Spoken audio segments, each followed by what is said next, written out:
जैसा कि सर्वविदित है कि केंद्र व यूपी सहित अन्य राज्यों की भी सरकारें अपनी आर्थिक नीति, बजट व अर्थव्यवस्था आदि को लेकर जो बड़े बड़े दावे कर रही हैं, वे ज़्यादातर हवाई न होकर काश जमीनी हकीकत में सही और वास्तविक होते तो वाकई भाजपा द्वारा अच्छे दिन लाने के इनके सुनहरे सुहावने व लुभावने वायदे की थोड़ी अच्छी बात होती।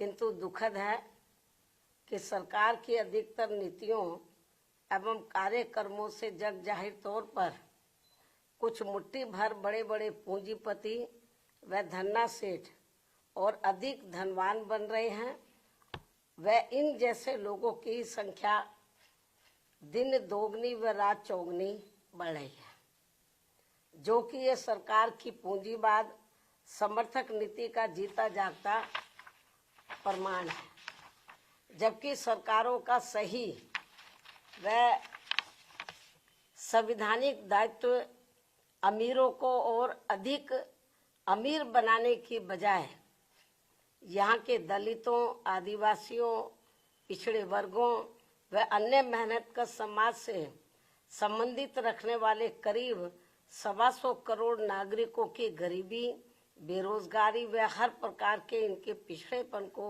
दूर करना चाहिए, ताकि इन सबका थोड़ा भला होकर इनके त्रस्त जीवन में बहुअपेक्षित व बहुप्रतीक्षित सुधार लाने की संवैधानिक मंशा पूरी हो सके। लेकिन ऐसा नहीं करना स्पष्टतः सरकार की गरीब विरोधी नीति व कार्यकलाप ही कहलाएगा।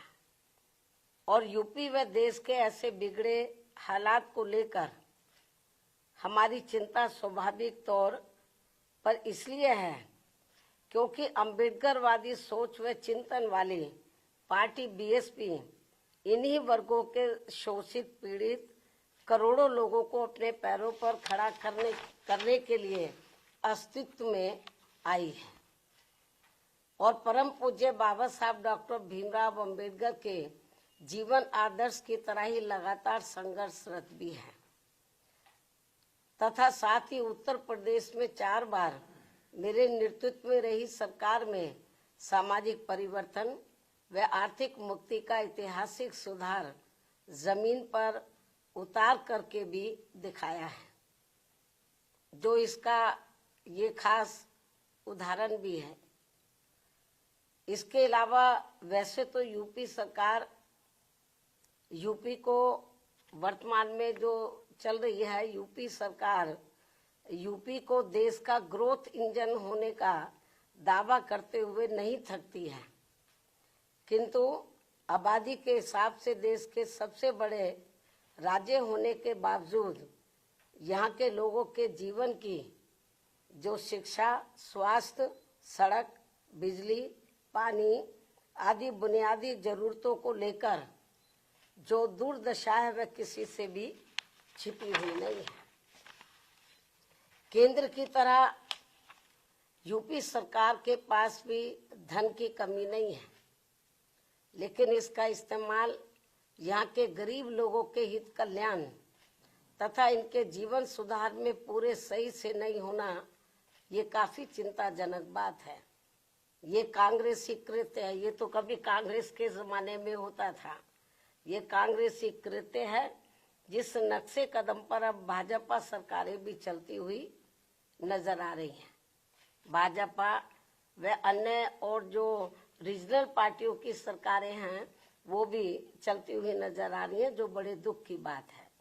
इतना ही नहीं बल्कि कांग्रेस व सपा सरकार की तरह ही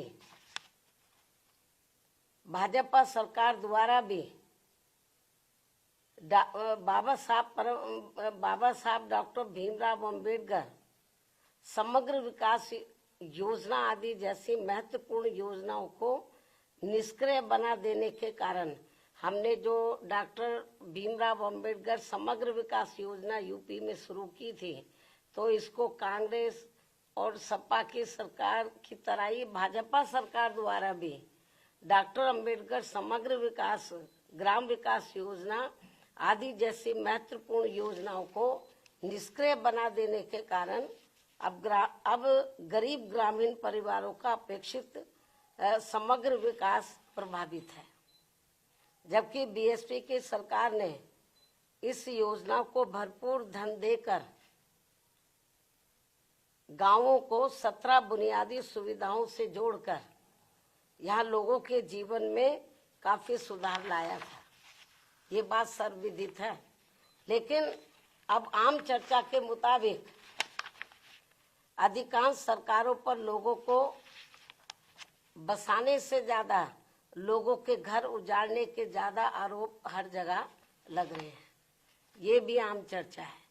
इसके साथ ही मध्य प्रदेश भाजपा सरकार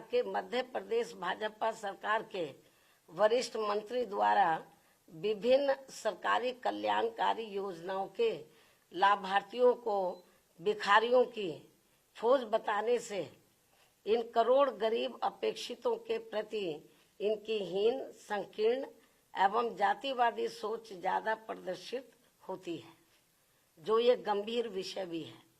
क्योंकि सरकार द्वारा पहले अपनी गलत नीतियों में कार्यकलापों आदि से इन नागरिकों को महंगाई, गरीबी, बेरोजगारी, अशिक्षा, पिछड़ापन आदि की गुलाम व लाचार जिंदगी में बांधना और फिर सरकारी योजनाओं के तहत इन्हें कुछ राहत देकर अपमानित करना ये अति शर्मनाक है।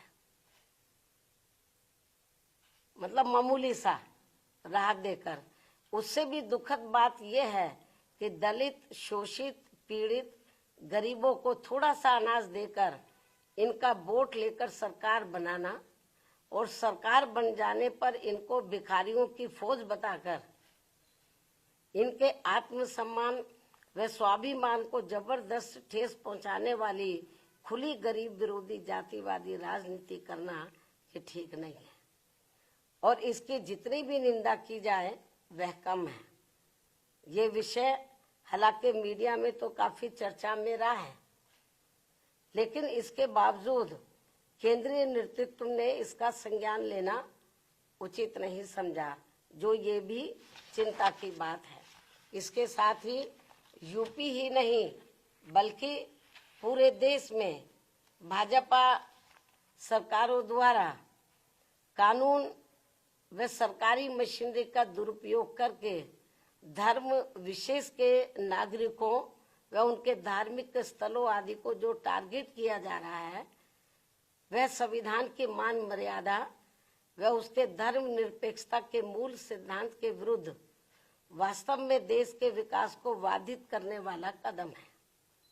और अब मेरा यही कहना है, केंद्र व यूपी सहित सभी राज्य सरकारों को अपनी संकीर्ण, द्वेषपूर्ण, जातिवादी व सांप्रदायिकता आदि के कृत्यों से जरूर बचना चाहिए, क्योंकि इससे देश के करोड़ों गरीबों, मजदूरों, शोषितों, पीड़ितों, दलितों, आदिवासियों, पिछड़ों व अन्य मेहनतकश नागरिकों का हित व कल्याण नहीं हो पा रहा है, और जिससे वास्तव में देश हित भी प्रभावित हो रहा है। ऐसे में सरकारों की नियत, नीति व अमल में भी सर्वजन हिताय व सर्वजन सुखाय जैसा सही संवैधानिक जनहितैषी बदलाव होना जरूरी है।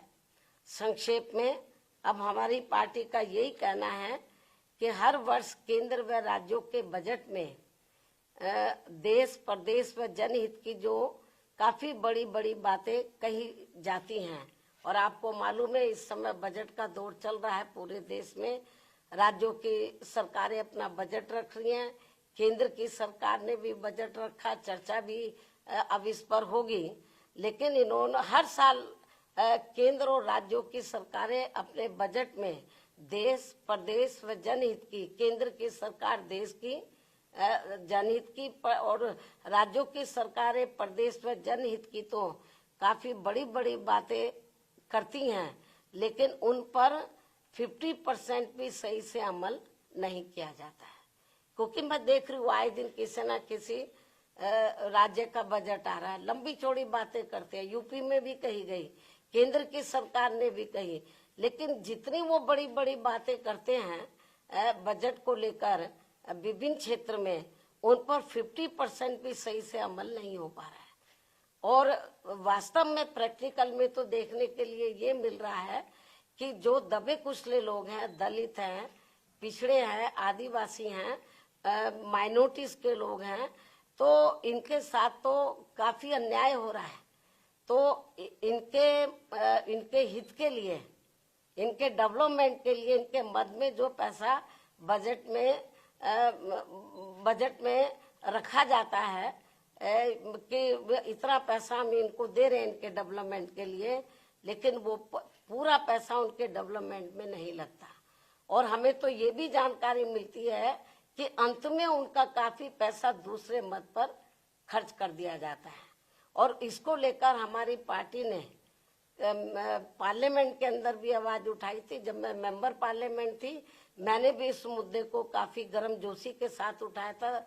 केंद्र की सरकार का ध्यान हमने इस ओर आकर्षित किया था और हमने प्रमाण दिए थे केंद्र की सरकार को, लेकिन फिर भी इस ओर ध्यान नहीं दिया गया। तो इनके लिए, इनका वोट हासिल करने के लिए जो वीकर सेक्शन के लोग हैं, जो गरीब लोग हैं, अन्य मेहनत कश लोग हैं, इनके डेवलपमेंट के लिए बातें तो बड़ी बड़ी कही जाती है बजट में। इस बार भी काफी लंबी चौड़ी बातें कही हैं, लेकिन वो पैसा भी पूरा इन पर खर्च नहीं होता है। और आखिर में चुपके से, बहुत ही सावधानी पूर्वक, मतलब चुपके से, मालूम भी किसी को ना पड़े, दूसरे मद में पैसा ट्रांसफर कर दिया जाता है। तो ये हाल है बजट का। इसलिए ये जो बजट में खास तौर से हर साल जो बड़ी बड़ी बातें कही जा रही हैं, अब भी कही जा रही हैं, तो मेरे ख्याल उसका फायदा जो जरूरतमंद लोगों को जितना होना चाहिए वो नहीं हो रहा है। तो इसलिए मेरा केंद्र और राज्य सरकारों को यही कहना है कि जो आप बजट पे कहते हैं, उसके ऊपर जो भी आप वायदा करते हैं, जो भी पैसा सैंक्शन करते हैं, उसके ऊपर आप लोगों को अमल भी करना चाहिए। ये मुझे पूरी उम्मीद है कि ये लोग जरूर मेरी इस बात की तरफ ध्यान देंगे। अब मैं अपनी बात यही समाप्त करती हूँ। धन्यवाद। जय भीम व जय भारत।